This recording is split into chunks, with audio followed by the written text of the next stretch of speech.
Boa noite a todos. Começamos mais uma edição do Colocando o Processo em Prática. Hoje, dia 29 de julho de 2020, vamos ter aqui a satisfação de conversar com a nossa querida amiga e professora Rita Dias Nolasco. Gente, eu queria, antes já saudando todo mundo e começando os trabalhos, eu queria, antes de mais nada, dar um aviso que não é um aviso confortável, não é um aviso assim gostoso de dar, não é um aviso bacana. Nós tínhamos aqui programados dois convidados para hoje, como nós sempre temos em todos os nossos encontros. Rita, Rita Nolasco, que está aqui com a gente, que vai falar já já sobre negócio jurídico processual e transação tributária, vai conversar com a gente.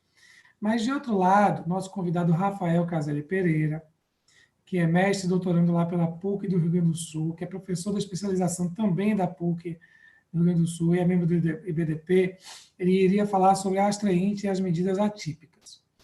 Ocorre que a sogra dele teve um mal súbito hoje e, infelizmente, ela alçou assim, voo para... Eu falo que as pessoas passam para a esfera da atemporalidade, viu, Rita? Aí eu sei que cada um de nós tem a sua crença, alguns não têm crença nenhuma, mas cada um de nós tem a sua crença, tem a sua fé, e aí eu digo que nós todos estamos, no meu modo de ver e de sentir a existência, nós todos estamos aí marcados e premidos pelo relógio, né? Então, temos uma existência num plano que é marcado pela temporalidade, né? Mas a gente alça voo para um outro espectro, um outro plano de existência, que é o plano da atemporalidade, onde todos nós nos encontramos e reencontramos numa outra forma de existência e sem essa coisa do tempo, né? Então, queria informar isso a todos que estão nos assistindo. É uma notícia triste, mas que Rafael e que a família dele estejam e sejam confortados aí nesse momento, que é um momento de dor, sem dúvida nenhuma. A gente que fica aqui sente a dor da saudade, mas quem vai, eu sei que a gente não gostaria que isso acontecesse, mas vai para a temporalidade e lá a existência é outra. Então, que a sogra dele esteja aí num momento de luz e que a família deles esteja toda assim, se sinta confortada. Gostaríamos muito de tê-lo aqui, vamos ver se conseguimos marcar uma outra oportunidade. Bom,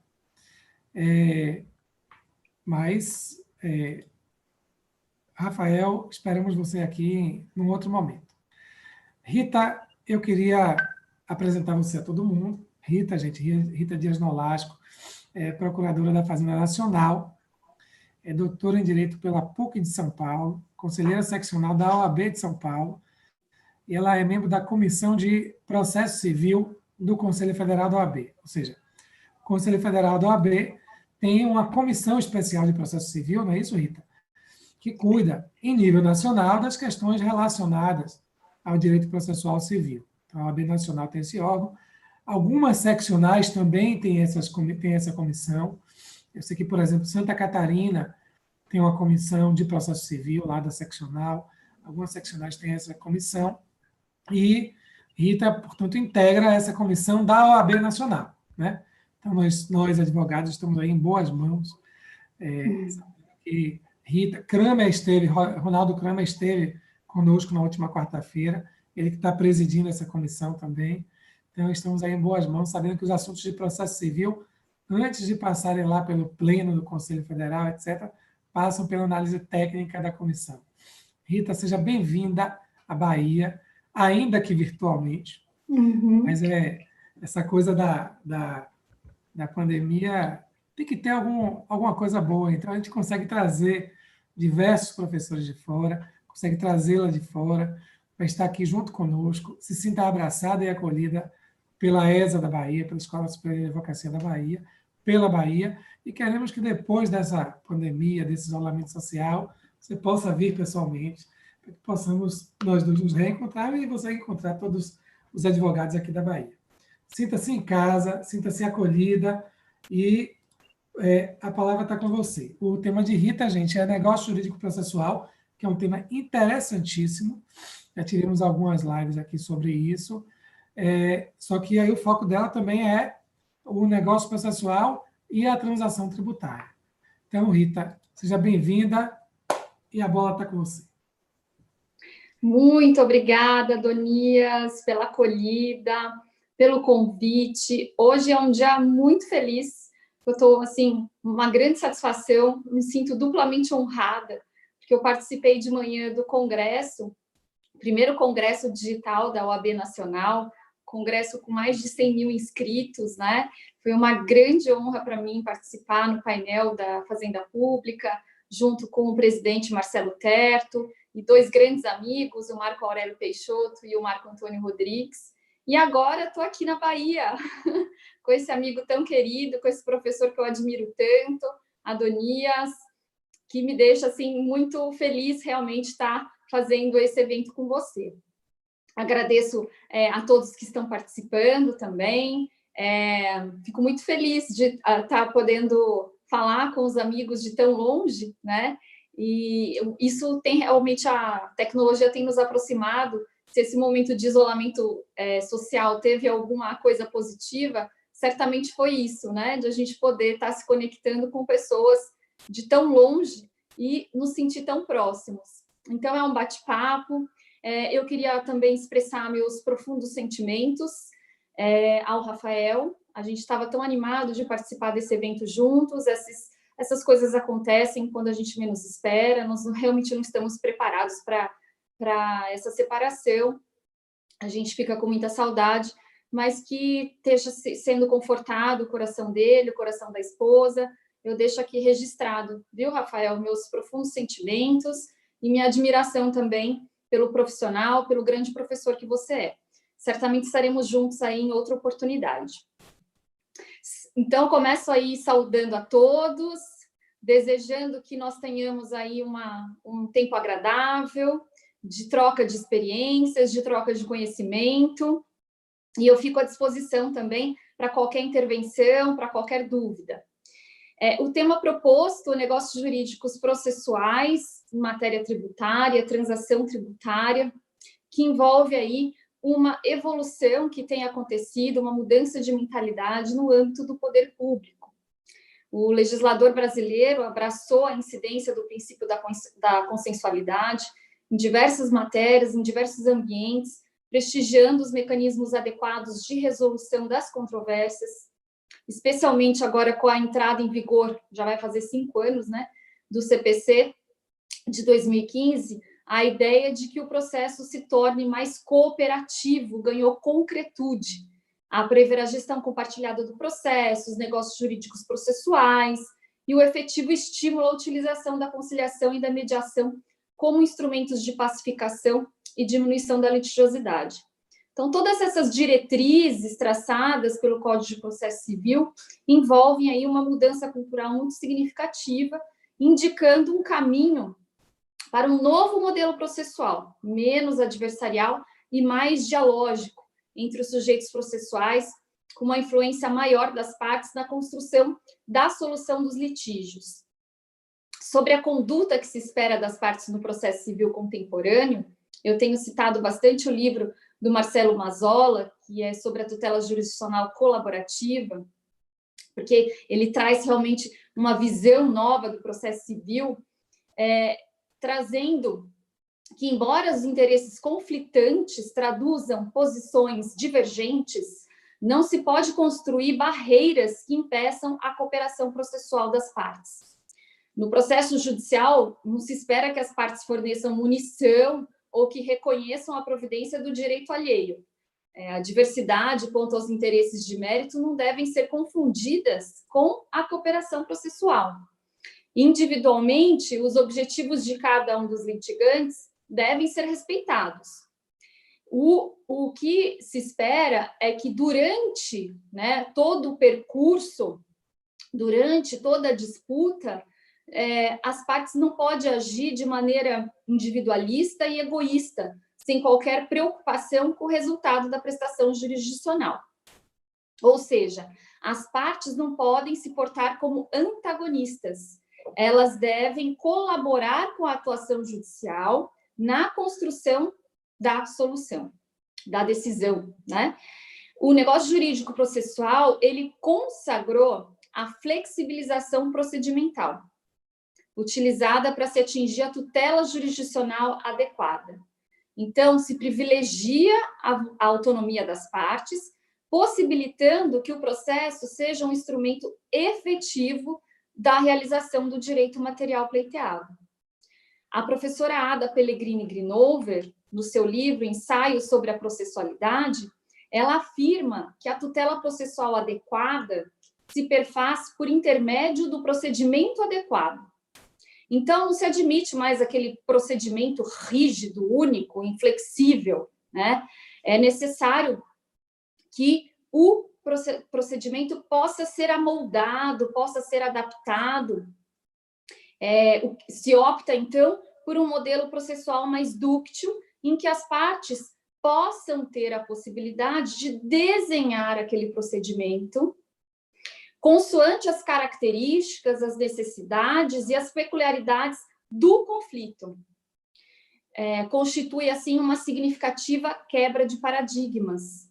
Adota-se uma concepção mais ampla da ideia de flexibilização processual, inclusive, inspirada aí por tantos processualistas renomados que têm estudado essa flexibilização procedimental, que têm estudado essa nova possibilidade das partes terem uma atuação mais realmente na construção do procedimento, como o Cabral, né, o Antônio Cabral, o Paulo Mendes de Oliveira,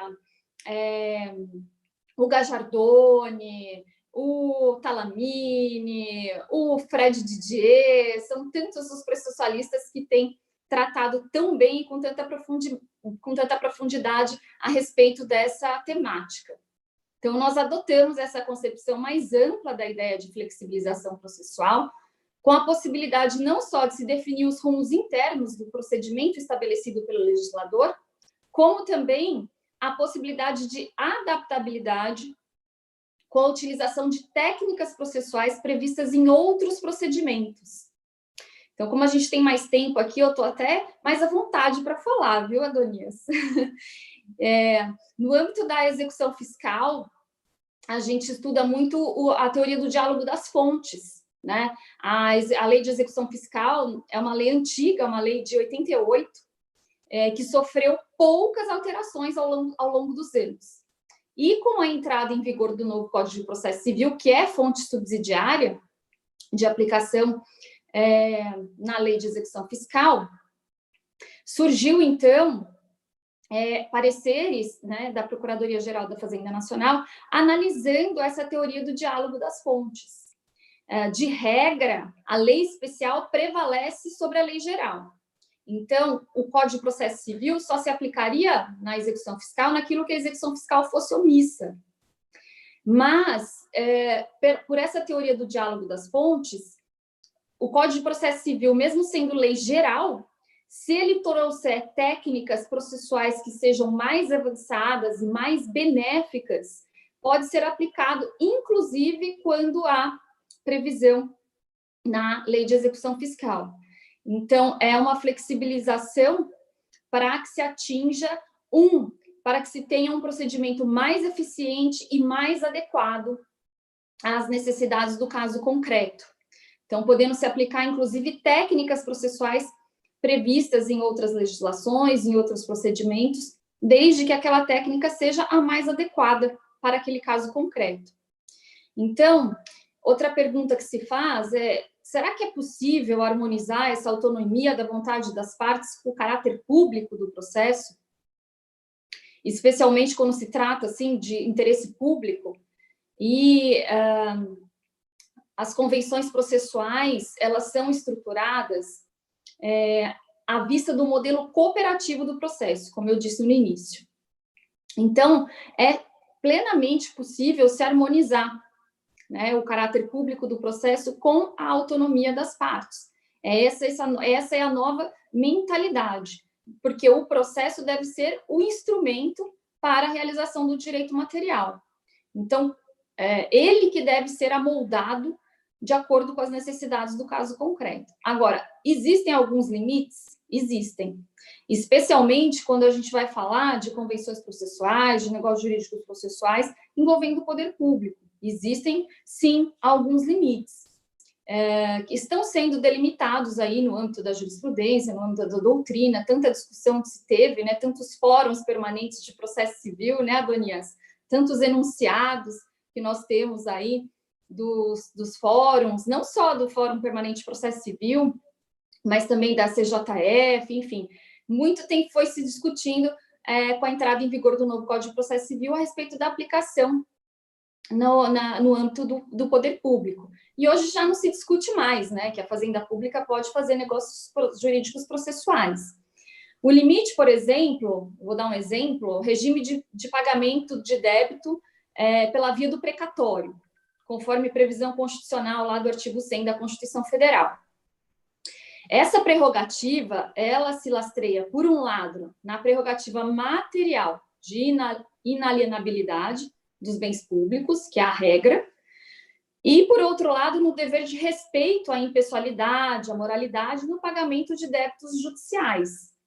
Então, é uma exigência constitucional, né? Naquelas hipóteses em que a Constituição prevê que o pagamento será por precatório, isso não vai poder ser objeto de negociação processual pelas partes, tá?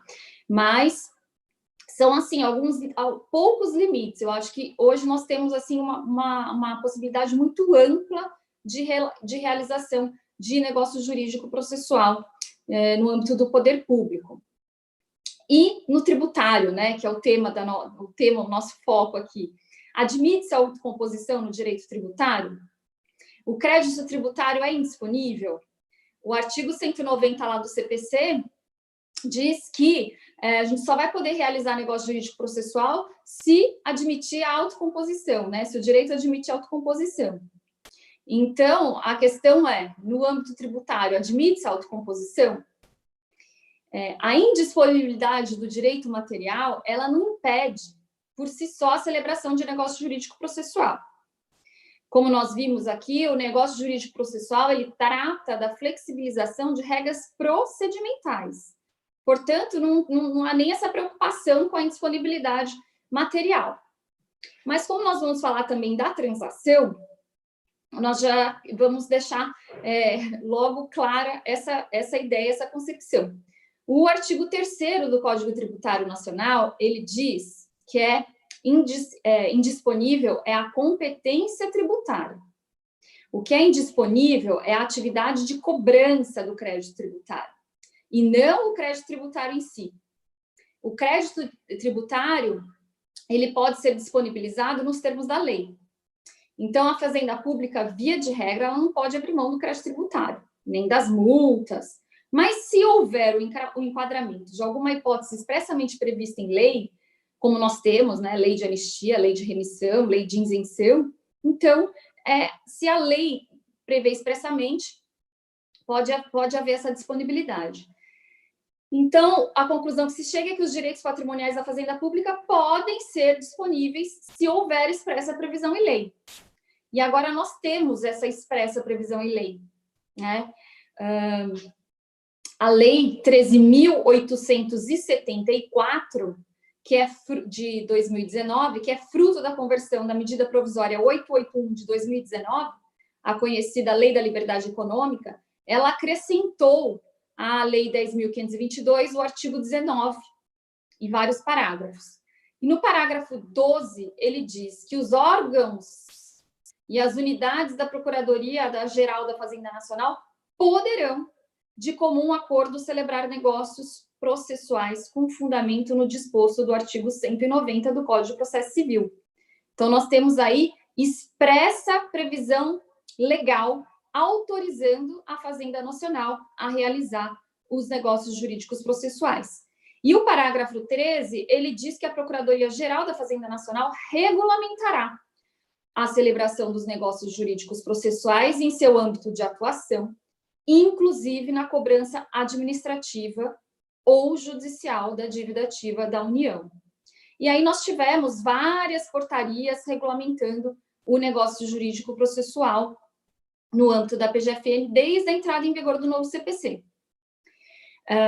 A portaria, por exemplo, 33 de 2018, que é uma portaria que traz aí uma inovação grande, que é a possibilidade de cobrança administrativa, onde inverte-se a ordem, né? Antes era assim, até 2017, tudo que chegava, houve uma reformulação do planejamento estratégico da PGFN a partir de 2016. Antes, tudo que chegava na PGFN era ajuizado, era automático. Todos os processos administrativos fiscais que chegavam da Receita ou dos órgãos responsáveis pela fiscalização era direto ajuizado. Hoje, não mais. Não mais. Existem vários filtros que são utilizados antes de se ajuizar uma execução fiscal. Primeiro se tenta todas as fases de cobrança administrativa. Hoje a execução fiscal é a última alternativa. É a última alternativa.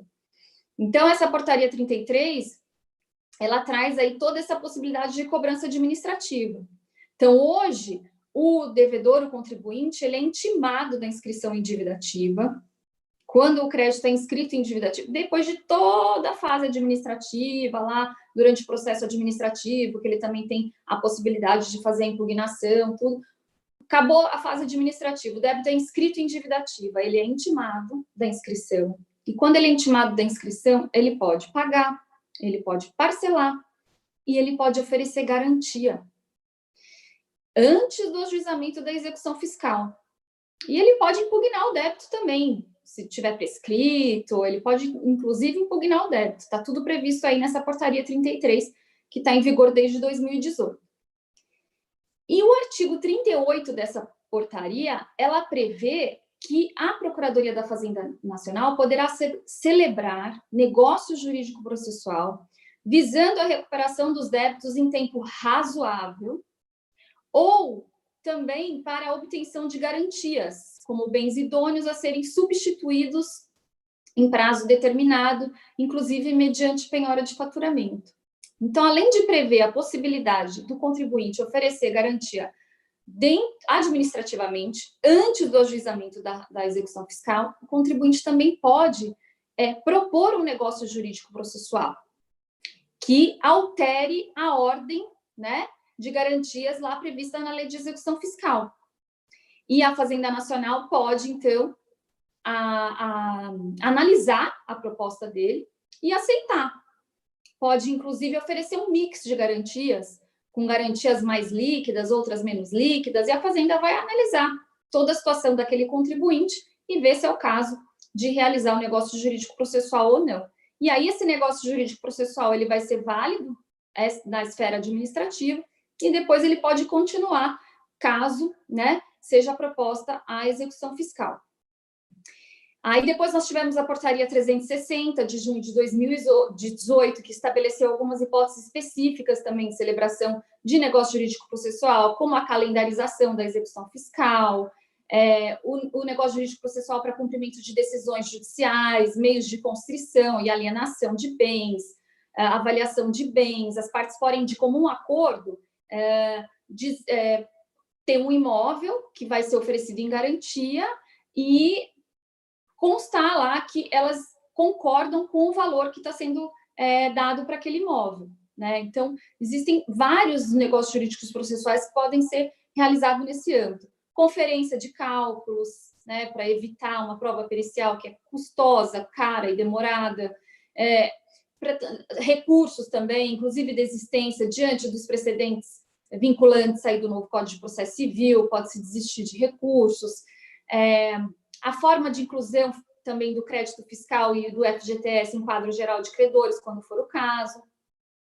Depois veio a portaria 515, de agosto de 2018, que alterou essa portaria 360 para acrescentar mais algumas possibilidades.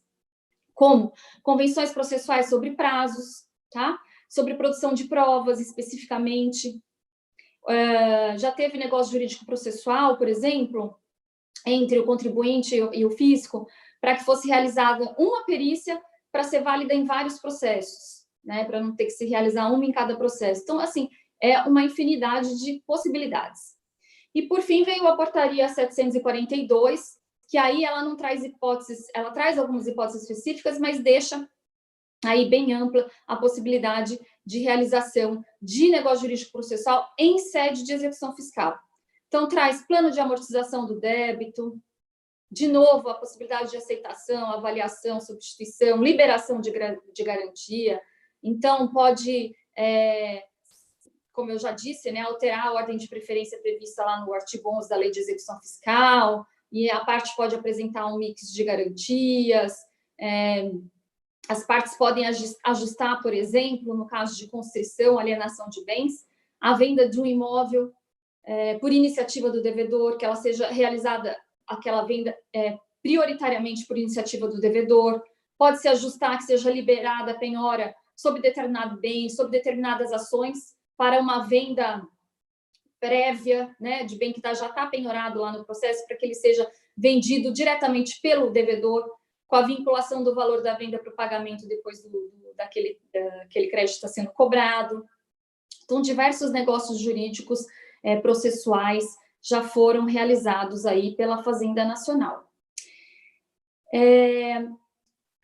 Essas convenções, elas envolvem não envolve, você vê, direito material, né? Não está aí pedindo desconto do tributo, não está assim, envolvendo, então, matéria que haveria uma discussão a respeito da disponibilidade.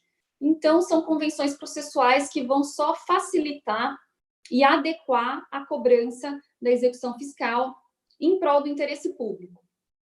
A Covid-19 ensejou muitos impactos aí na economia mundial, como todos nós sabemos, né, com destaque para a nossa situação econômica nacional, e especialmente nesse contexto em que houve essa redução drástica das atividades econômicas da maioria das empresas, dos diversos setores econômicos que nós temos, né, do comércio, já houve publicação aí de vários artigos, de vários estudos, de várias análises realizadas, e a redução foi de quase 100% das atividades, né, em algum momento.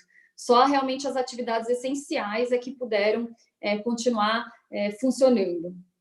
Então, o governo federal e a PGFN e a Receita Federal também, nesse período, realizou várias medidas visando amenizar os efeitos da crise. Até hoje, no Congresso de manhã, o Marco Antônio Rodrigues estava falando, é impressionante a quantidade de portarias, de atos, de regulamentos que foram expedidos nesse período para tentar amenizar os efeitos da crise e dar aí um fôlego temporário para os contribuintes. Então, como, por exemplo, vou citar, por exemplo, a portaria do Ministério da Economia 113 e a 201 de 2020, tem também a portaria são vários atos, tá? Estou citando assim alguns, porque senão a gente vai ficar aqui só falando disso. E a portaria da PGFN 7.821 de 2020. Então, com isso, milhares de débitos deixaram de ser apresentados para protesto, milhares de procedimentos de rescisão de parcelamento foram suspensos, tá? Deixaram de ser ajuizadas muitas execuções fiscais, em torno de 2.800 execuções fiscais. Houve também suspensão de milhares de procedimentos de responsabilização imputadas a terceiros.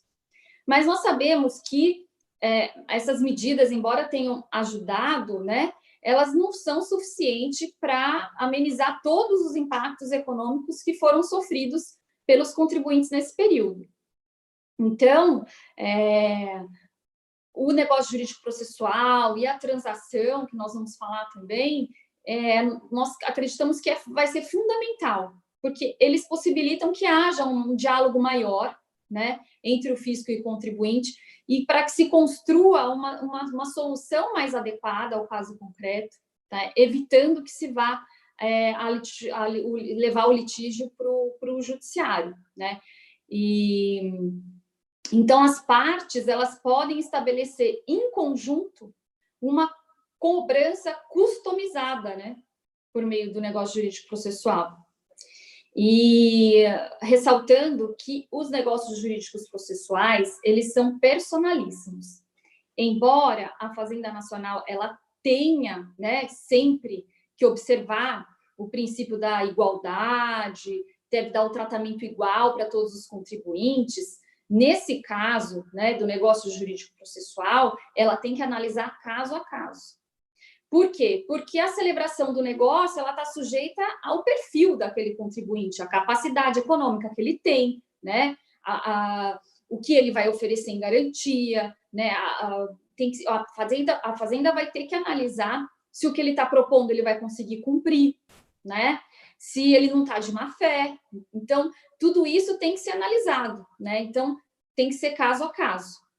Eventualmente, né, nós podemos ter situações muito similares e que aí a gente pode até servir como parâmetro o negócio que foi realizado com um determinado contribuinte para ser realizado com outro, mas não é a regra, né? A regra é que cada situação é uma situação singular, cada um vai, o negócio jurídico é parte também daí da proatividade do advogado, né, de analisar as condições do seu cliente e fazer uma proposta para a PGFE. E aí tem um grande potencial, eu acredito, de reduzir as discussões na seara tributária. Isso vai certamente não só beneficiar a Fazenda, que vai trazer uma aceleração da recuperação dos créditos em dívida ativa, especialmente em tempos de crise, tá? E isso a gente está vendo que realmente aconteceu. Eu participei a semana passada de um evento com o Dr. Cristiano Nusshander, que é o procurador adjunto da dívida ativa, e eles trouxeram dados de que a arrecadação da PGFL no primeiro semestre de 2020 foi maior do que a arrecadação no primeiro semestre de 2019. Então, isso demonstra que essa desburocratização da cobrança, essa flexibilização procedimental está realmente trazendo aí benefícios efetivos, né? Está facilitando o pagamento dos débitos. Então, os contribuintes, eles podem, através do negócio jurídico processual, levar para o fisco, né, abertamente, quais as necessidades que ele está tendo nesse período e quais as possibilidades que ele tem para pagar aquele débito, né? E aí a Procuradoria vai analisar e eles podem pactuar, então, uma solução que privilegia a manutenção das atividades econômicas, mantendo o fluxo arrecadatório e o giro comercial também, né? Que a gente, como a gente brinca, né, Adonias, a gente não pode matar, né, a galinha dos ovos de ouro, né? A gente tem que ajudar os contribuintes nesse período, e a Fazenda Nacional está realmente com essa intenção, está conduzindo dessa forma, né? O Daniel Saboia, que é responsável pelo PGFN Analytics, né, foi analisando os dados das empresas durante todo esse período da pandemia, por setor econômico. Ele foi acompanhando, inclusive, quais os setores que sofreram mais, que foram mais prejudicados, que tiveram maiores impactos. Então, eles foram acompanhando. Hoje, a gente tem um laboratório bem avançado dentro da Procuradoria de Pesquisa, né, que analisa aí a capacidade patrimonial dos contribuintes, e foi se acompanhando. Então, ele sabe quais foram os setores que sofreram mais, e até as portarias foram editadas com base nesses dados, tá? Eu gosto de ressaltar, quando eu falo de negócio jurídico processual em matéria tributária, que a postura colaborativa das partes é fundamental. Então, é necessário que as partes sejam sinceras, né? Que tragam a correta exposição dos fatos, que digam realmente, né, como que está o fluxo de caixa, o que aconteceu, né? Ficou sem faturamento, que tragam a realidade, porque hoje a Procuradoria tem como constatar se o que ela está dizendo é verdade ou não, né? A Procuradoria tem acesso também aos dados de outros órgãos da administração pública, então tem como conferir aquilo que o contribuinte está alegando. Então é essencial que se haja com boa-fé porque toda essa negociação ela é baseada na confiança, né? E, entre os sujeitos processuais. Então, para que a abertura ao diálogo existe, e sem dúvida nenhuma tem um potencial enorme de redução da litigiosidade. Mas é necessário que haja esse diálogo franco, transparente, aberto, tanto por parte dos contribuintes como por parte da Fazenda também, né?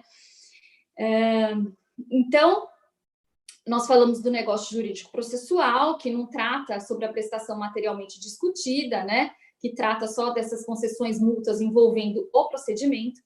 E agora nós vamos falar, então, da transação tributária. Você vai me falando o tempo aí, tá bom, Adonias? Porque eu gosto de falar. Eu tenho uma pergunta. Posso fazer? Claro. Eu estou sem informação muito bacana. Primeiro, fazer a primeira distinção que você fez entre negócio processual e transação tributária, são coisas completamente diferentes, e saber que a Fazenda Nacional e a Fazenda Pública está aberta tanto aos negócios processuais como à transação tributária. Logicamente que dentro das balizas estabelecidas pelos atos normativos. Mas, Rita, teve um momento que você falou assim, os advogados devem entrar em contato para propor, né? Uhum. E aí, assim, até como advogado, eu parei para pensar assim, bom, eu não sabia dessa informação, de que aqueles que têm causas contra a Fazenda podem chegar para propor os negócios ou as transações. E qual é o canal de comunicação? Ou seja, como é que faz? Né? É no processo, fora do processo, busca a procuradoria? Como é que isso tem funcionado? Então, por isso até que eu gosto de falar sobre esse tema, porque a gente acaba divulgando. Que isso que você está expressando eu já ouvi em outros lugares, né? Não sabia que havia essa possibilidade. Então, a gente está realmente divulgando, porque a realização dos negócios dos direitos processuais depende muito da proatividade do advogado. Nós temos vários canais de comunicação. Um canal de comunicação muito efetivo hoje é o Regularize, tá? Que fica lá no site da PGFN. Então, através do Regularize, você tem todas as informações a respeito do seu débito. Você se cadastra lá, entra no site da PGFN, se cadastra lá no Regularize, e lá você tem inúmeras possibilidades. Então, tudo que está previsto lá nessa portaria 33 que eu comentei, é através do Regularize que se faz. Através do Regularize, você pode entrar no parcelamento comum, você pode oferecer garantia, você pode oferecer impugnação. É tudo através do Regularize. Você pode também peticionar propondo negócio jurídico processual, tanto no âmbito administrativo quanto na execução fiscal. Se já tiver execução fiscal ajuizada, você peticiona lá pode peticionar lá na execução fiscal, ou para quem tem mais facilidade, né, quando a gente tinha um atendimento presencial também, se agendava um atendimento presencial, isso também ocorre bastante, de se agendar um atendimento presencial. Agora não está sendo possível por causa do período de isolamento, mas também muitos contribuintes vão lá conversar com a Procuradoria, porque eu tenho que dizer também que os próprios procuradores estão se adaptando e aprendendo. Eu acho que por isso que essa evolução de portarias ela foi tão importante, né? Porque os próprios advogados públicos não estavam acostumados a negociar, né? Não estavam... A gente... Era tabu, né, falar negócio jurídico processual, isso há uns anos atrás, como assim, né, a Procuradoria vai fazer negócio jurídico processual com o contribuinte? Era um mito, né, assim, ninguém podia nem falar nesse assunto. Então, isso surgiu recentemente mesmo. Já era um mito antes do CPC 2015 para todo mundo, que quanto mais para a Fazenda, né, porque a gente sempre via, assim, a formação anterior era de que a Fazenda não podia abrir mão de nada, não podia negociar nada, nem no direito material. E o procedimento era completamente inflexível, né? Tinha que recorrer tudo. Tinha que seguir a risca e sem a menor chance de flexibilizar. Mas o que se foi vendo? Que não havia a satisfação nem do contribuinte e nem do fisco, né? Que não era eficiente essa forma de cobrança rígida, inflexível, sem diálogo, né? Então, o que se percebeu, né, com essa nova estratégia de cobrança? Que traz um retorno muito maior, né? E atende muito mais os interesses e é em prol de toda a sociedade, porque nós dependemos também daquilo que é arrecadado, né, para a execução das políticas públicas.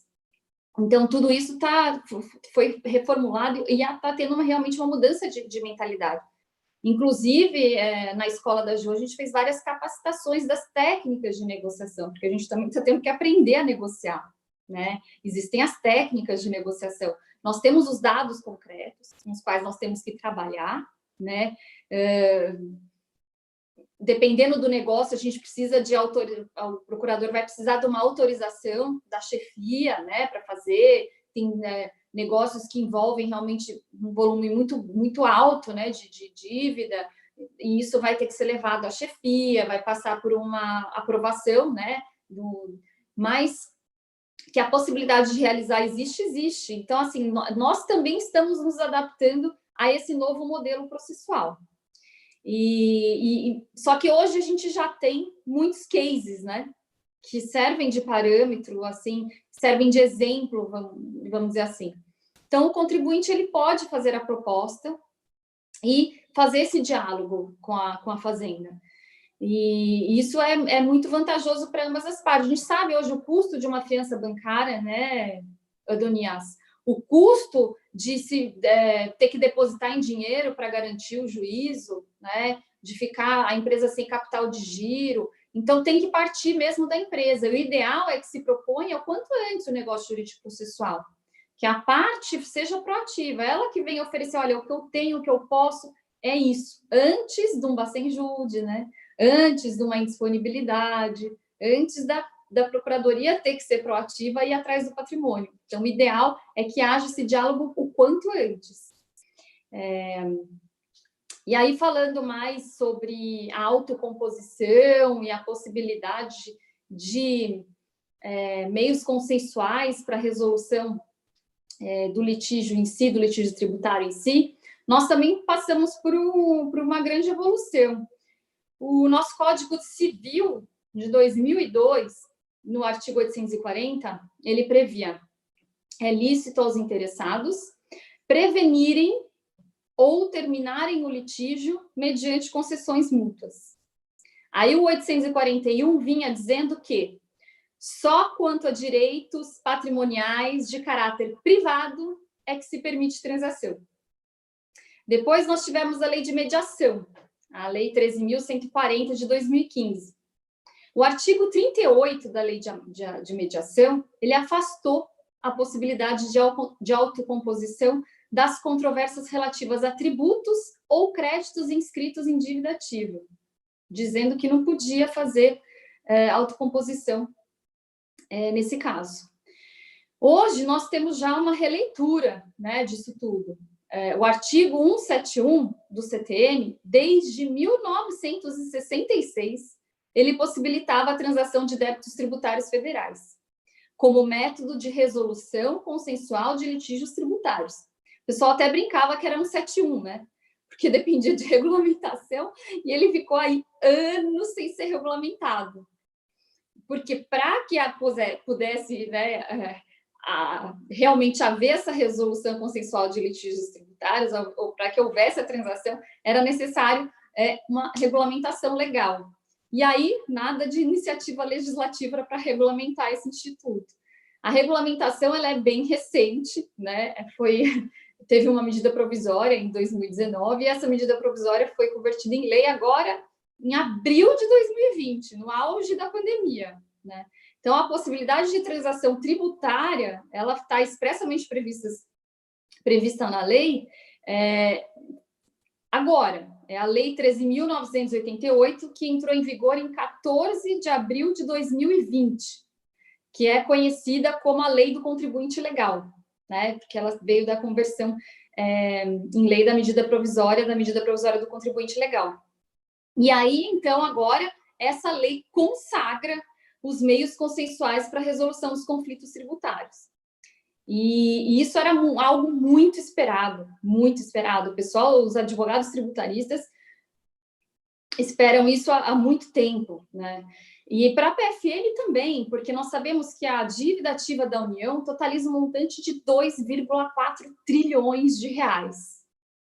E esses dados foram divulgados pela Procuradoria da Fazenda Nacional, no PGFN em números, que fica também lá no site da PGFN, e esses dados são de 2019, que foram publicados em 2020. São números impressionantes, viu? Eu não fazia ideia.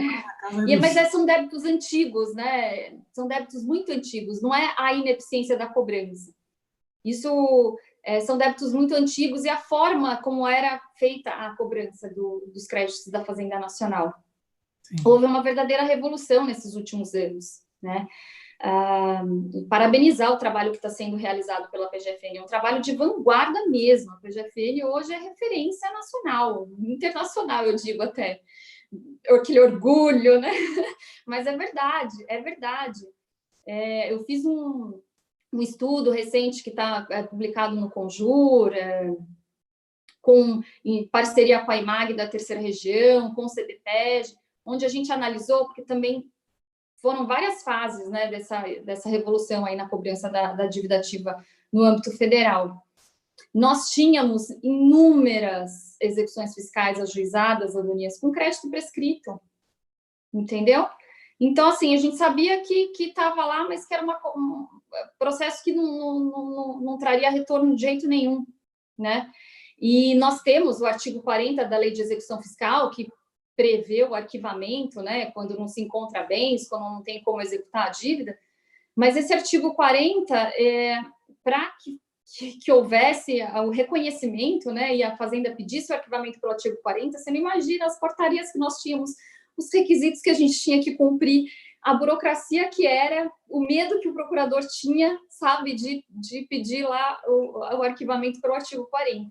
Então, essas portarias vieram a trazer essa facilitação, essa desburocratização para que fosse aplicado o artigo 40. E essa segurança para a atuação dos procuradores, né? Segurança para a atuação, exatamente. Então, teve aí o regime diferenciado de cobrança, que é conhecido o RDCC, e houve um arquivamento em massa de milhares, acho que agora eu não sei o número de processos, eu até fiz, eu não vou falar para não falar errado, mas todas as dívidas até R$1 milhão, que não houvesse bens, que estava lá o processo há anos parado, não tinha embargos, não tinha bens, não tinha garantia, não tinha nada, arquivamento pelo artigo 40, foi feito um multirão. Então, assim, inúmeros processos foram arquivados, inúmeros. Então, isso deu uma limpada nas varas de execução fiscal, e isso aumentou a efetividade da cobrança em mais de 400%, acho que agora está em 600% já a efetividade da cobrança, o que aumentou. É impressionante. Então, houve reconhecimento em massa de prescrição, né? Então, para limpar, né? Para a gente cobrar aquilo que realmente é recuperável, tá? Então, desses 2,4 trilhões, está lá no PGFN em números, né? Publicado agora em 2020, cerca de 1,4 trilhões é classificado como irrecuperável ou de difícil recuperação, em razão da situação financeira dos devedores. Porque hoje também a PGFN tem como, né, avaliar a situação financeira dos devedores. Antes a gente também não tinha, né? Isso só foi a tecnologia que possibilitou. Hoje nós temos lá o rating da dívida. Nós temos lá classificado o crédito A, B, C e D, o que é recuperável, o que é parcialmente recuperável, e o que é totalmente recuperável, que é de difícil recuperação, nós temos essa classificação. Então, o volume de créditos irrecuperáveis ou de difícil recuperação já era em torno de 60% antes da pandemia. Veja, que os dados são de 2019, né? Agora, cientes de que com essa pandemia os passivos tributários aumentaram, então você imagina, né? Essa porcentagem de recuperável com certeza aumentou também. Então, a possibilidade de transação entre o fisco e o contribuinte veio em boa hora, né? Chegou na hora, assim, a gente também estava... foi feito um trabalho muito grande com vários atores, a PGFN também ativa lá no Congresso, para que fosse aprovada a transação tributária, para que pudesse auxiliar os contribuintes agora nesse período da retomada da atividade econômica, né? para facilitar o pagamento das dívidas mesmo, né? E isso vai, com certeza, trazer uma redução muito considerável da litigiosidade, evitando, inclusive, prejuízos maiores para o país, né? Para todo o país, né? Tanto para o fisco como para os contribuintes aí para o futuro, porque as empresas também estavam muito angustiadas, muito preocupadas, né? De como que você vai ser essa retomada, né? Com as dívidas só aumentando. Então, essa lei de transação federal, ela veio atender o interesse público e traz essa possibilidade de concessões mútuas, em que o contribuinte vai poder obter descontos e prazos alongados, tá? De pagamento da dívida. É um grande avanço. Essa transação tributária, ela é prevista não só na modalidade de adesão, quando a PGFN propõe, né, lança um edital, e aí o contribuinte vai aderir ou não, mas ela traz uma modalidade muito importante, que é a transação individual por iniciativa do contribuinte. Então, veja, hoje o contribuinte ele pode propor não só o negócio jurídico processual, como ele pode propor a transação individual. E a Fazenda também pode pegar débitos aí de valores muito altos e também propor uma transação individual, tá? Principalmente nesses créditos irrecuperáveis e de difícil recuperação. Essa transação também traz a possibilidade de utilização de novas garantias, de cessão de direitos creditórios, de imóveis de precatório para utilização de pagamento de forma facilitada. E os artigos 19 e 20 da portaria da PGFN 9.917 de 2020, que entrou em vigor junto com a lei da transação, que é a portaria que vai regulamentar essa transação, ela prevê expressamente que o que vai ser levado em consideração é a situação econômica e a capacidade de pagamento dos devedores. E isso vai ser analisado a partir das informações cadastrais, patrimoniais ou econômico-financeiras prestadas pelo próprio devedor. E aí a PGFN, com base nas informações que são fornecidas pelo devedor e com base nas informações que ela tem, né, dos demais órgãos da administração pública, ela vai analisar a capacidade daquele devedor, vai analisar, então, a situação econômica daquele devedor e qual é a capacidade que ele tem realmente de pagamento, e aí vai avaliar e graduar a concessão dos descontos. Então, também é uma avaliação caso a caso. Mesmo no caso de transação por adesão, existe uma avaliação caso a caso. É que a avaliação vai ser feita pelo sistema, porque o sistema já foi concebido, né, para receber as informações do contribuinte e fazer, através de Big Data, né, o batimento, vamos dizer assim, daquelas informações, e aí já dizer para o contribuinte qual que é a situação, onde ele foi enquadrado, né, e qual que é os descontos que ele vai poder conseguir para fazer a transação. Então, vejo que aí também a tecnologia foi fundamental, né? E aí nós tivemos essa portaria, então, 9.917, que previa as modalidades de transação da cobrança da dívida ativa. Então, nós temos a modalidade de transação por adesão, que ela é proposta pela PGFN, para a transação de débitos inscritos em dívida ativa da União, cujo valor consolidado seja igual ou inferior a 15 milhões, tá? Então, por adesão, vai ser para débito igual ou inferior a 15 milhões. Também será possível a adesão em outros casos de contencioso judicial e administrativo, de litígio tributário decorrente de relevante e disseminada controvérsia jurídica. Mas aí depende também da PGFN lançar um edital específico para a transação desses casos. O que já foi lançado, né, edital para o contribuinte aderir, é dessa transação de débitos consolidado igual ou inferior a 15 milhões. Nós vamos ter também depois a transação de débitos de pequeno valor. E isso vai ter um ganho muito grande para a Procuradoria. Porque, como eu estava falando aqui, nós temos aí um montante de 2,4 trilhões, né, de débitos inscritos em dívida ativa. Mais de 60% é considerado irrecuperável e de difícil recuperação. E desse volume todo, quase 80% é débito de pequeno valor. os débitos de grande valor, eles são concentrados em pouquíssimos contribuintes, que são aqueles considerados os grandes, né, devedores, ou, melhor dizendo, os grandes contribuintes, né? Porque quem deve muito, também a gente tem essa visão de que produz muito. Então, a ideia também é facilitar a cobrança desses débitos de pequeno valor, né? Desburocratizar e trazer formas mais facilitadas de pagamento também. Depois tem as modalidades de transação individual. A proposta pela Procuradoria-Geral, que ela também vai poder fazer proposta de transação individual, e a transação individual proposta pelo devedor. O devedor também vai poder trazer uma proposta individualizada para o caso dele. O que a Lei 13.988 traz? A Lei 13.988 traz parâmetros, né, para que sejam realizadas essas transações. Então, os parâmetros trazidos pela lei devem ser observados. Então, por exemplo, essa Lei 3.998, ela diz que, para fins de transação, os descontos a serem concedidos de multa, juros, né, encargo dela, a redução pode ser de até 50% do valor total do débito. E o prazo para pagamento pode ser até em 84 meses. Então, esse é o parâmetro.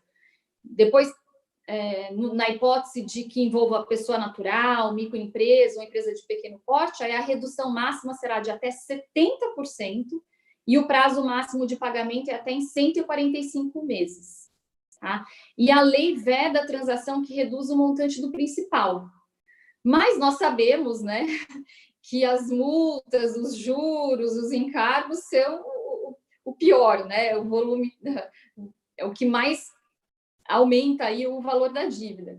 E com essa redução aí de 50% a 70%, vai diminuir bem, né, o valor total do crédito, isso vai tornar muito mais fácil e mais viável para que o contribuinte possa transacionar. Então, é com base na capacidade de pagamento do devedor, tá? Que vai ser estabelecida a transação. E, observada a capacidade de pagamento, a União vai classificar os créditos segundo o grau de recuperabilidade, como eu já te disse.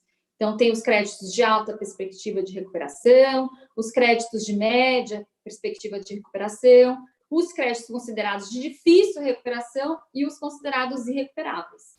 E aí, também pergunta-se, né? E como que a PGFN vai classificar esses créditos aí como difícil recuperação e recuperável?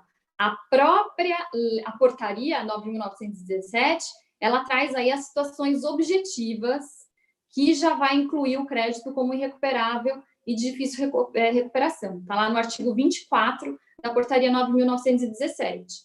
Então, por exemplo, crédito inscrito há mais de 15 anos e sem nenhuma garantia anotada, o crédito com exigibilidade suspensa por decisão judicial há mais de 10 anos, o crédito de titularidade de devedor falido, em recuperação judicial, extrajudicial, em liquidação judicial. Então, esses casos aí já são considerados débitos irrecuperáveis e de difícil recuperação. Os créditos de titularidade de devedor, de pessoa jurídica com situação cadastral, CNPJ baixado por inaptidão, CNPJ baixado por inexistência de fato, CNPJ baixado por encerramento de liquidação judicial, CNPJ baixado por falência, CNPJ baixado por omissão contumaz, então, inapto por inexistência de fato, inapto por não localização do devedor, né? A gente tem muito isso. E aí, nesses casos, já vai ser considerado de difícil recuperação, né? Se for abaixo de 1 milhão, já vai ser, as execuções fiscais já são arquivadas pelo artigo 40, vão ser levados em consideração para a transação. E aí nós tivemos 2 portarias que trazem regras específicas para a transação na cobrança de dívida ativa em função dos efeitos da pandemia causada do coronavírus. Então, existem 2 portarias específicas. A primeira é a portaria 9924, que também entrou em vigor em 14 de abril de 2020. Então, em abril de 2020, a pessoa podia aderir a essa transação geral, ou ela podia aderir à transação extraordinária.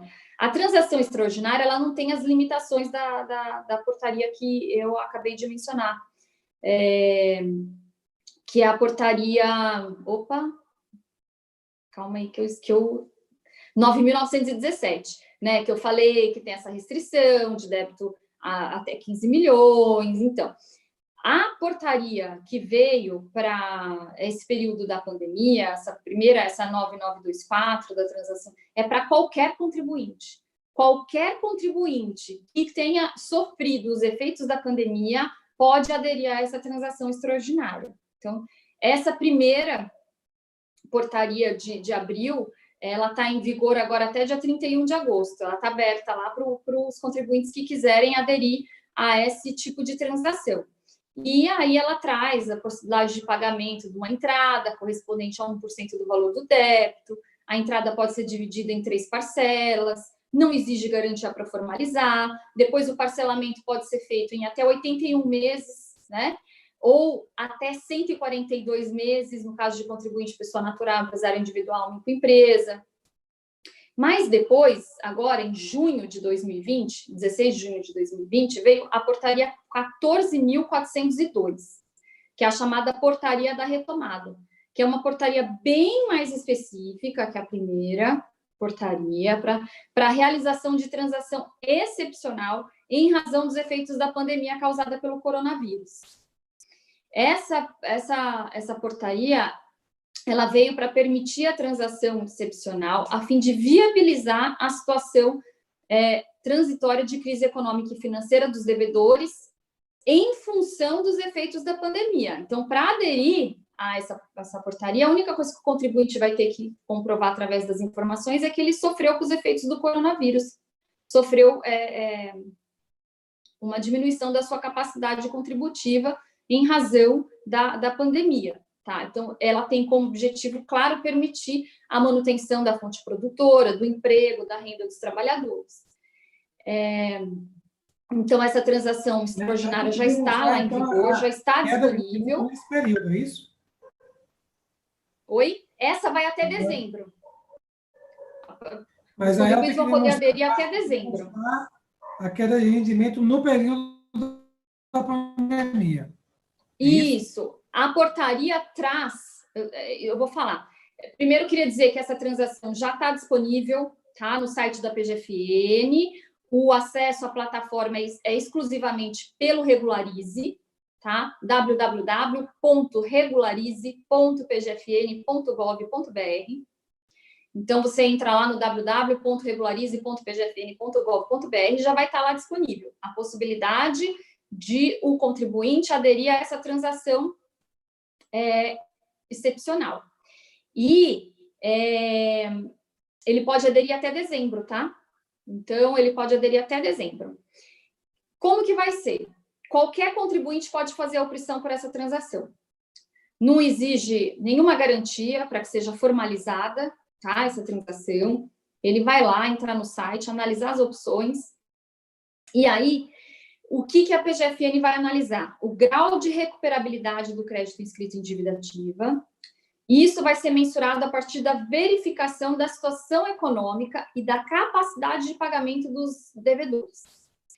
A capacidade de pagamento decorre justamente da situação econômica dos efeitos sofridos em razão da pandemia. E a portaria traz lá como que vai ser mensurado e o período que vai ser considerado, tá? Até vou abrir o texto da portaria aqui para falar para vocês. Então, tá lá, no artigo 4º da portaria, a partir do artigo 3º, como que vai ser a mensuração do grau de recuperabilidade das dívidas sujeitas à transação excepcional na cobrança da dívida ativa da União. Então, ela regulamenta lá, tá? A portaria regulamenta esse artigo 3º, o que vai ser levado em consideração, o período que vai ser levado em consideração, né? Como que a Procuradoria vai analisar a situação econômica do devedor que está querendo optar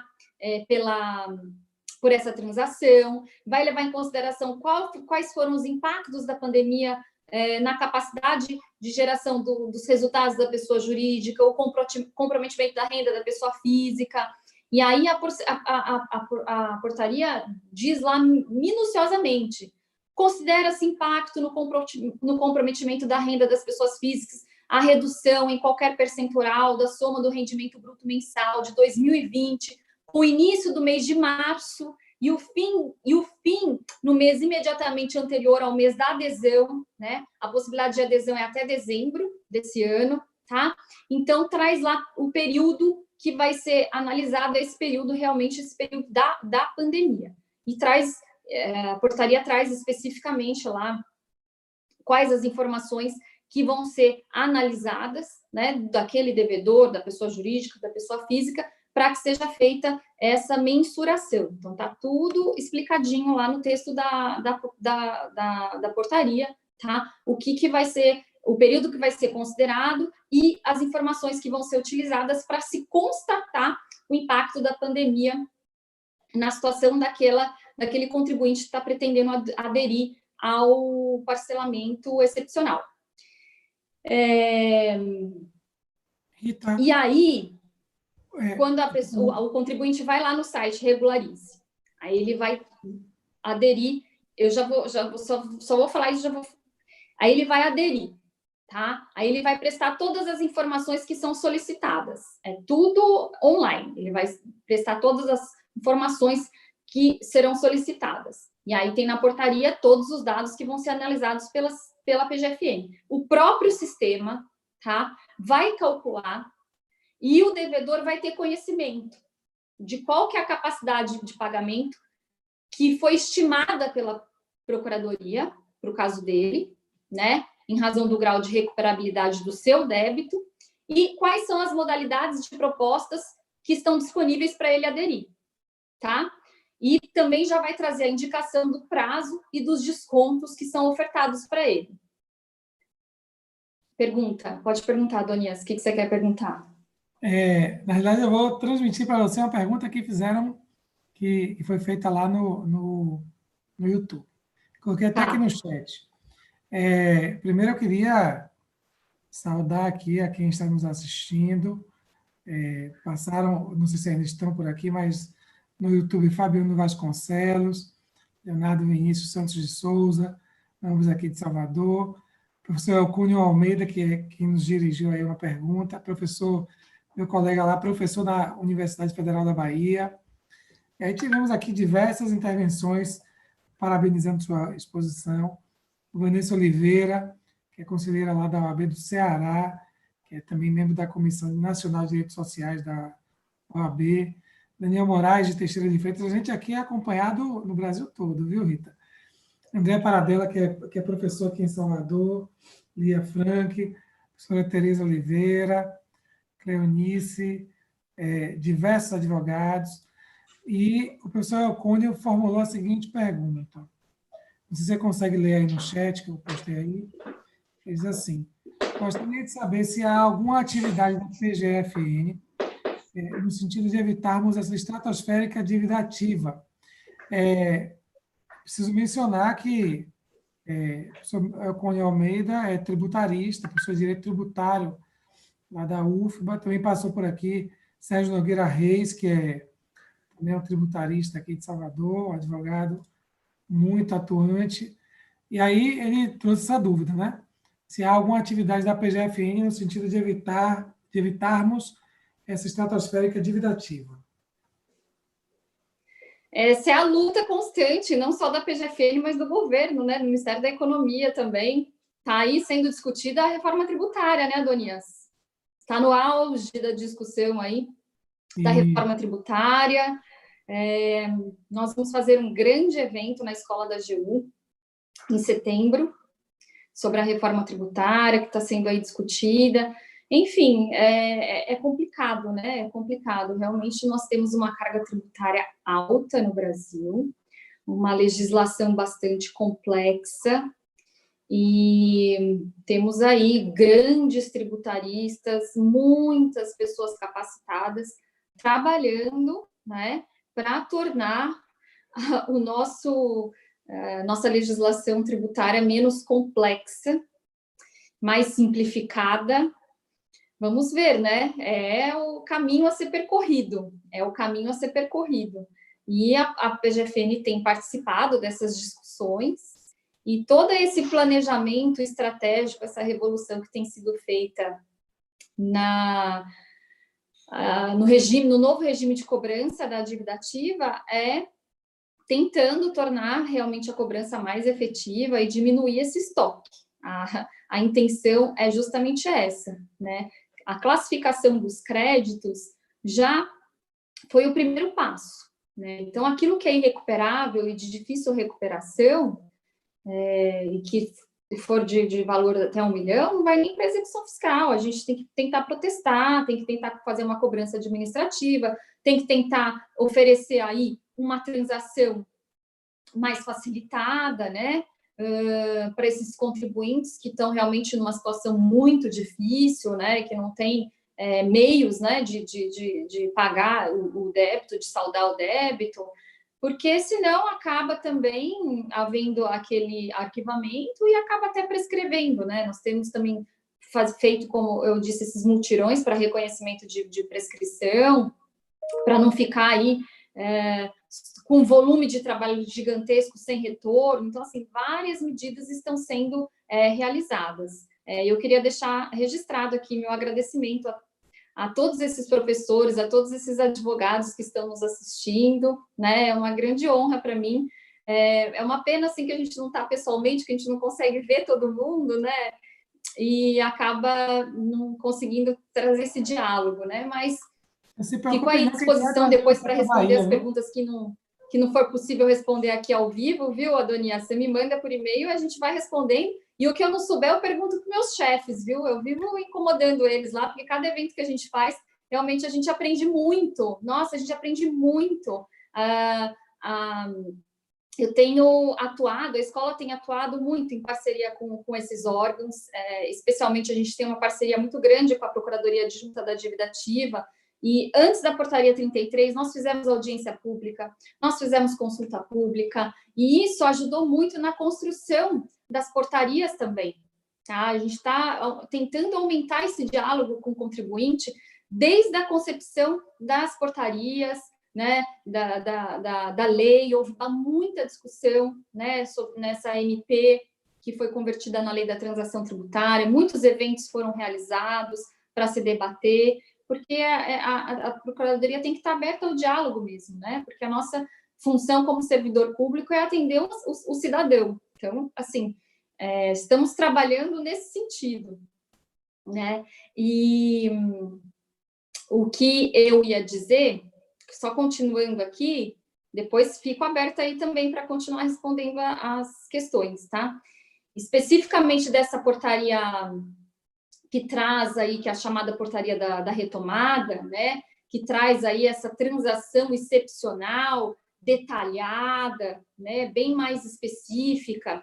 Ela leva em consideração, inclusive, traz modalidades específicas para cada um, sabe, dos contribuintes. Então, ela traz modalidades específicas para os empresários individuais, para as microempresas, para as empresas de pequeno porte, para as instituições de ensino, para as santas casas de misericórdia, para as sociedades cooperativas, para organizações da sociedade civil, para as pessoas jurídicas cujos créditos são considerados recuperáveis e de difícil recuperação, para as pessoas físicas cujos créditos são considerados recuperáveis e de difícil recuperação, para as demais pessoas jurídicas que estão em processo de recuperação judicial, liquidação extrajudicial ou falência, para os devedores com personalidade jurídica de direito público. Então, essa portaria, ela traz nos seus incisos, né, várias especificidades para cada um desses contribuintes. E a portaria traz uma gradação. O contribuinte ele pode pagar em menos tempo, com mais desconto, ou em mais tempo, com menos desconto. Então, vou dar um exemplo. Nesse artigo 9º aí, da portaria, quando fala, né, da modalidade de transação para os empresários individuais, para as microempresas, para as empresas de pequeno porte, tem lá várias letras. Letra A, B, C, D. Aí a letra A fala assim, como que vai ser a transação? o contribuinte ele vai ter que pagar uma entrada, tá? Essa entrada é equivalente a 0,33% do valor consolidado do crédito que ele quer transacionar, tá? Essa entrada vai poder ser dividida em 12 meses, ele pode pagar essa entrada em 12 meses, e aí o restante ele vai poder pagar em até 36 parcelas, se ele pretender uma redução de 100% até 70%, tá? Então, se ele quiser uma redução de 100% do valor dos juros, da multa, dos encargos legais, ele tem que pagar em menos parcelas, tá? Então, por que a redução é de 100% a 70%? Porque aquilo que eu te falei, ele vai prestar todas as informações, a PGFN vai analisar a situação econômica dele, vai analisar quais foram os impactos que a pandemia gerou no negócio dele, e aí a Procuradoria vai falar o quanto que ele vai receber de desconto se ele quiser pagar em 36 parcelas. No mínimo 70% ele vai ter de redução, tá? Então ele vai poder ter de 70% a 100%. Se 36 meses for muito pouco tempo para ele vai analisar, ele quer pagar em 60 vezes, aí ele pode ter uma redução de 100% a 60% do valor dos juros, das multas, dos encargos legais. E aí é a mesma coisa, vai analisar a situação e vai dizer qual vai ser, então, o desconto que ele tem. Se ele quiser pagar em 84 parcelas, aí a lei diz que ele vai poder ter um desconto de 100% até o limite de 50%. Então, aquele negócio, 50% de desconto ele já tem garantido. Aí ele vai prestar todas as informações, a PGFN vai analisar e vai dizer no caso dele, no caso específico dele, qual é o desconto que ele vai ter. Vai de 50% a 100%. Se 84 parcelas ainda for muito para ele, ele quiser pagar em 108 parcelas, ele já cai na letra D. E aí o desconto vai ser de 100% até o limite de 40%. Então, pelo menos 40% ele vai ter, pode ter desconto até de 100%. Se ele quiser pagar em 133 parcelas, e aí então vai tendo essas gradações, né? Então essa portaria ela está bem específica, tá? Ela está bem específica, então tem lá toda a gradação. Ele pode pagar em menos tempo, com mais desconto, ou em mais tempo, com menos desconto, tá? Então a lei traz aí todas essas especificidades. E aí, Adonias, temos mais perguntas? Fica à vontade aí para me passar. Temos aqui algumas intervenções, Então, vamos parabenizando lá. por essa palestra aí. E é porque o público também, como é um tema de tributário, tem muito tributarista assistindo para poder... Porque, como você disse no começo, veja, nós estamos assim numa época de muitas normas, né? Muitos atos normativos. Muitas. Eu não advogo, nem atuo na área tributária, mas, assim, a minha carga de trabalho em relação a consultas, os clientes fazendo consulta, desde o começo da pandemia, assim, mais do que triplicou. Por conta disso, porque como tem medida provisória, muito ato normativo, alteração legislativa também. Então, está todo mundo em dúvida, né? Porque eu acho que, no primeiro momento, as pessoas tiveram até uma ideia meio equivocada de que a pandemia afastava o ordenamento jurídico. Só que todo mundo viu que não, né? E que o ordenamento jurídico começou a ser adaptado, ser adequado para a realidade da pandemia. Então, dá um trabalho enorme.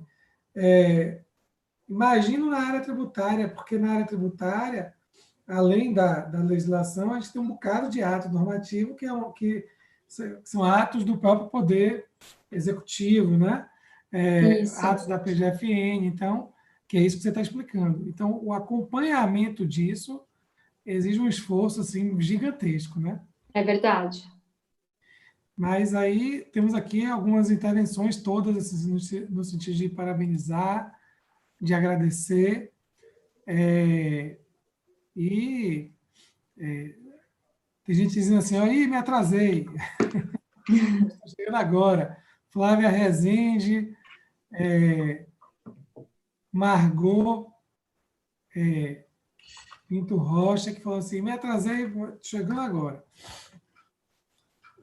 Rita, queria lhe agradecer assim imensamente por ter aceitado o convite, por ter vindo para palestrar na Bahia, ainda que virtualmente, e reiterar o convite para que possa vir depois, quando tudo voltar ao normal, que será um novo normal, né? Para poder vir presencialmente à Bahia, onde será acolhida calorosamente, para poder trazer mais explicações sobre um novo momento que certamente estaremos todos vivendo, né? Em relação à PGFN, ao processo civil, eu acho que essa concepção de transação tributária, da cooperatividade, acho que é uma concepção muito, além de ser uma concepção razoavelmente nova, é uma concepção muito cara, porque é isso que você está dizendo. Pelo que você está falando, tinha mais de 2 trilhões de reais em dívida, né, para ser cobrado, mas quando você faz essa limpa aí que você falou, na realidade, se torna a cobrança mais eficiente, né?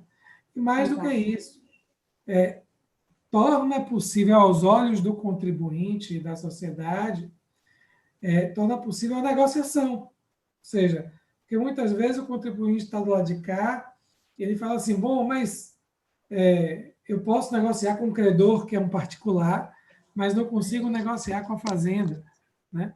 E acho que essas novas diretrizes, elas mudam bastante isso e favorecem, portanto, ao recebimento do crédito de uma forma em que o contribuinte possa adimplir. Porque muitas vezes o contribuinte não consegue adimplir porque se submete a verdadeiras contingências. Esse período que nós todos estamos vivendo mostra isso, né? Exato. Tem muitas empresas que estão passando aí por contingências mesmo econômicas na sua operação por conta disso. Veja quantas empresas ficaram fechadas, sem condições de funcionar, e que algumas outras tentaram funcionar por delivery, com drive-thru, ou seja, com algumas outras soluções alternativas, mas nunca é a mesma coisa que seria se tudo estivesse funcionando normalmente, né?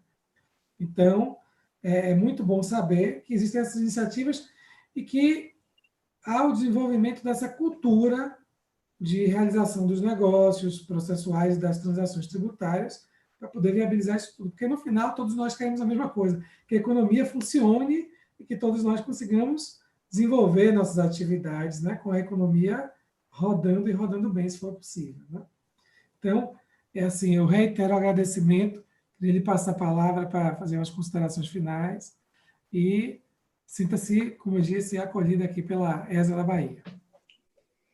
Obrigada, Donias. Eu queria agradecer a gentileza do convite, falar que eu fiquei realmente muito honrada de participar com esse evento tão prestigiado por tantos professores, tantos advogados. Queria agradecer a cada um, né, por estar aqui conosco nesse período. Queria dizer que para mim é uma grande honra, eu me sinto assim muito feliz de poder estar divulgando o trabalho que vem sendo realizado pela PGFN. Queria aproveitar para divulgar que nós realizamos na Escola da AGU um evento sobre transação tributária com os procuradores que realmente foram os idealizadores desse projeto, que foi o Dr. Cristiano Nilschander, o Daniel Saboia e o Dr. Rogério Campos. Está lá disponível no canal do YouTube da Escola da AGU, para quem tiver interesse em se aprofundar mais no tema, em conhecer os maiores detalhes, né, a respeito da transação tributária. Esse evento está lá disponível no canal do YouTube da Escola da AGU, e dizer também que eu fico aí à sua disposição, né, e que nós possamos aí continuar fazer eventos juntos. Você também, como nosso convidado, grande processualista que também vai ser uma honra contar com a sua presença, com a sua contribuição na Escola da AGU. Muito obrigada, uma boa noite a todos. Tem uma última pergunta aqui, assim, não apagadas as luzes, fizeram uma pergunta ali. Cleonice Silva Alves, que está nos assistindo no Instagram, pediu aqui. Poderia falar da portaria para os débitos de pessoa física? Então, os débitos da pessoa física estão incluídos nessa portaria, tá? Qualquer pessoa física vai poder aderir a essa transação excepcional, dessa portaria de junho, que eu acabei de mencionar, que o prazo para adesão está aberto até dezembro, tá? Então, essa portaria, ela abrange também as pessoas físicas. Então, eu vou dizer de novo aqui, o número da portaria é 14.402, de 16 de junho de 2020. Então, todas as pessoas físicas, né, que sofreram os efeitos da pandemia vão poder aderir a essa transação excepcional, tá? Existem até condições específicas para os casos das pessoas físicas. E quem não quiser aderir à transação excepcional, que é muito mais vantajosa, por sinal, mas tem também a portaria que foi publicada junto, né, com a lei da transação, que é a primeira portaria aqui que eu mencionei, que é a 9.000... Opa! Pensa que eu sei decor? Não sei, Adonias, eu estou numa fase que eu não consigo decorar mais nada. 9.917. Mas também é tanto número, tanta portaria, tanta lei. Então, tem essa dificuldade. Mas está tudo disponível, gente, no site da PGFN, tá? Eu vou divulgar de novo aqui, é o www.regularize.pgfn.gov.br. Está tudo disponível lá. Inclusive, me perguntaram, né, numa outra live aí que foi realizada sobre transação tributária, se a pessoa pode simular, né, de saber quais são os descontos que ela vai ter direito, se ela quiser simular, né, ela pode fazer isso, tá? Ela presta todas as informações, e aí o sistema vai calcular e ela vai ter todas as informações antes de fazer a adesão mesmo, tá? Outra coisa também que eu vou aproveitar e comentar é o seguinte, está aberto o prazo até dezembro para aderir, né? Então, vamos supor que a empresa não tem ainda condições de pagar essa entrada, mesmo que dividida em 12 parcelas. Eu posso aderir daqui 2 meses? Pode, tá? Então, até dezembro pode aderir. E tem uma outra coisa, até dezembro, o doutor Cristiano me falou que eles não vão excluir ninguém, tá, da transação. Então, se você está lá previsto na portaria da transação, se ficar sem pagar 3 parcelas consecutivas ou alternadas, vai ser excluído, né? Mas se ele aderiu agora e aí ele não teve aquela retomada da atividade que ele esperava, né? E ele não conseguiu pagar a parcela, se até dezembro ele conseguir regularizar, ele não vai ser excluído. Tá? Então, assim, eles estão realmente fazendo assim, sem garantia para formalização, sem muita burocracia, basta que a empresa informe coloque lá as informações que são pedidas no momento da adesão, tá? Então, tá tudo lá no site da PGFN, no Regularize. As portarias também estão todas disponíveis no site do Ministério da Economia, no site da PGFN, tá? E essa portaria essa portaria da transação excepcional, que está aberta aí o prazo até dezembro, ela traz a 14.402, de 16 de junho de 2020, ela traz aí específico, tá? Previsto para todos os tipos de contribuintes. Então, pessoa física, empresa de pequeno porte, empresários individuais, microempresas, instituições de ensino, tá? Pessoas jurídicas que estão em processo de recuperação judicial e falência, devedores de personalidade jurídica de direito público. Então, ela traz lá específico, tá? Qualquer pessoa pode aderir a essa portaria da transação excepcional. Obrigado. Então, tá esclarecido aí, Cleonice. Aí, nossa querida Rita tirou aí todas essas dúvidas. Rita, obrigado mais uma vez por ter vindo aqui a ESA da Bahia.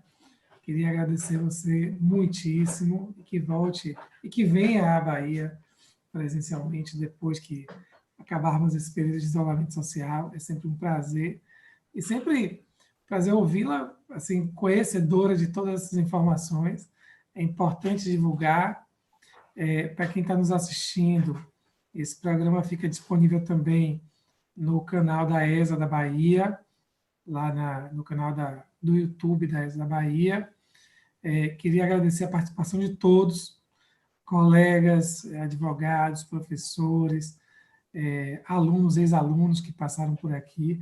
Acredito que alguns alunos, ex-alunos seus também, Rita, assim, pelos comentários que eu vi. E queria agradecer imensamente a Daniela, a João, que estão aqui conosco, aqui no Zoom, que tornam tudo isso possível. Queria reiterar o agradecimento que eu sempre faço à diretoria da OAB da Bahia. Queria também agradecer a Thaís Bandeira, que é a nossa diretora-geral da ESA da Bahia. Vocês devem ter ouvido aí um latido. Aqui, live tem dessas coisas. Meu cachorro aqui está aqui no gabinete comigo, eu acho que ele está querendo sair, ele falou assim, por favor, abra a porta. Mas queria... Tá bom por hoje, né, Adonias? Tá bom por hoje. Já são 19h40, a gente começou cedo hoje, porque aqui em casa é assim, tem um gabinete, e acho que nessa nova realidade, aí os cachorros estão entendendo que a gente agora vive em casa, né? Então, é verdade. A gente senta aqui para trabalhar, eu e minha esposa trabalhamos aqui, dividimos o gabinete, aí a gente senta aqui, daqui a pouco os cachorros chegam também aqui, deitam e ficam por aqui, passam um dia aqui. Eu acho que eles vão pensar assim, quando voltar à normalidade, se precisarem ir para o escritório, para as faculdades, para dar aula, a gente vai achar esquisito, né? Casa vazia novamente, mas...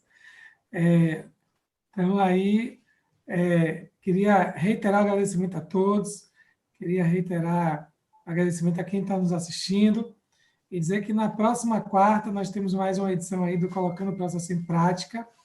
Queria dizer também que, a partir da próxima quarta, nós vamos transmitir pelo canal do YouTube somente, ok? Nós não transmitiremos mais pelo canal do Insta. Então, vai ficar um aviso, a gente vai anunciar tudo no Insta e a pessoa que entrar no Insta vai receber um link para poder vir para ir para o YouTube, para a gente poder concentrar, porque, na realidade, gente, eu fico aqui, com uma tela no Zoom, uma tela no Insta e uma tela no YouTube, e anotando tudo aqui. Quem participa, quem passa, quem elogia, quem dá um oi, quem manda um tchauzinho. Então, a partir da semana que vem, estaremos no YouTube. Zenóbia Brito se despede aqui, dizendo que obrigada por ter nos presenteado com a palestra da doutora Rita Adonias. Leonardo Vinícius Santos Souza também, diz aqui, ótima exposição, clara e didática, parabéns para a doutora Rita. Então, aqui nós temos diversos elogios, Rita. Depois, você dá uma olhadinha lá no canal do YouTube, que fica gravado, fica disponível, você consegue ver tudo. Tá joia? Porque a gente fica aqui dentro do Zoom, fica meio isolado, diga-se não é, fica parecendo que a gente está falando assim para a parede, para o computador, mas na realidade está todo mundo lá interagindo. Né? Então, eu agradeço a todas as manifestações gentis, de carinho, muito obrigada, agradeço a todos, um grande abraço para o nosso amigo Rafael também, né, que não pôde participar conosco, receba nosso abraço, Rafael, e muito obrigada, Adonias, muito obrigada mesmo, viu? Foi um grande prazer, uma grande satisfação. Eu que agradeço, Rita, obrigado, tchauzinho, gente, boa noite a todos. Boa noite, obrigada. Fiquem bem, fiquem com saúde. Obrigada.